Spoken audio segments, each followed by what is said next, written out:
Երիտասարդ խեցգետինը։ Մի երիտասարդ խեցգետին մտածում էր. ինչու իմ ընտանիքում բոլորը ետ են քայլում, ուզում եմ սովորել քայլել առաջ, ինչպես գործերը, ու թող պոչս կորցնեմ, եթե դա ինձ չհաջողվի։ Սկսեց թաքուն վարժություններ անել, հարազատ գետնի քարերի միջև, ու առաջին օրերը դա շատ հոգնություն պատճառեց իրեն։ Ամենուր զարնվում էր ինչ-որ բանի, քերծում էր զրահն ու կողպտում սեփական ոտքերը, բայց քիչ առ քիչ գործերը հաջող գնացին, քանզի ամեն ինչ էլ կարելի է սովորել, եթե իսկապես ուզենաս։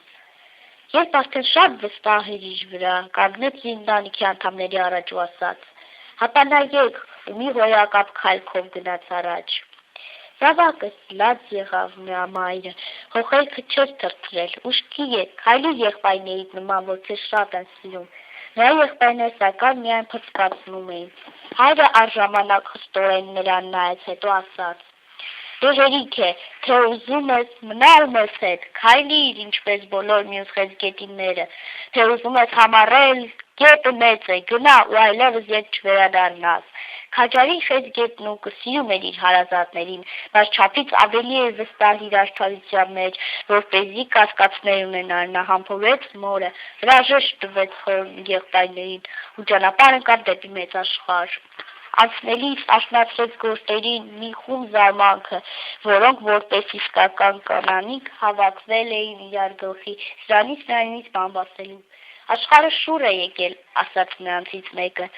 «Նայեք այս խեցգետնին ու ասացեք, որ սխալվում եմ, եթե կարող եք»։ «Էլ հարգանք չի մնացել», ասաց մեկ ուրիշը։ «Վայ», հառաչեց երրորդը, բայց խեցգետնու կշարունակեց գնալ, հենց այնտեղ պիտի ասել իր ճանապարհով, որոշ ժամանակ հետո լսեց, որ իրեն կանչում է մի ծեր, մեծ խեցգետին, որ դեմքի թախծոտ արտահայտություն ուներ ու մենակ կանգնել էր մի քարի մոտ։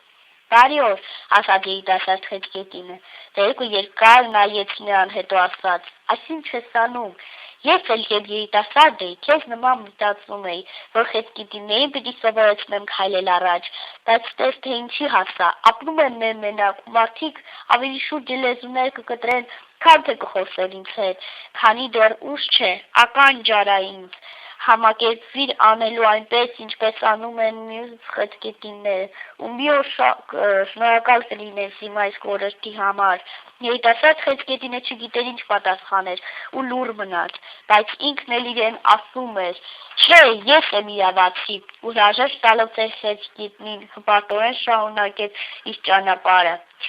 «Տեսնես, հեռու կգնա, կհասնի երջանկության, կուղղի այս աշխարհի բոլոր սուր բաները։ Մենք դա չգիտենք, քանզի նա դեռ շարունակում է քայլել այդ նույն քաջությամբ ու վճռականությամբ, ինչ առաջին օրը։ Միայն կարող ենք նրան ի սրտե հաջողություն մաղթել, ասելով բարի ճանապարհ»։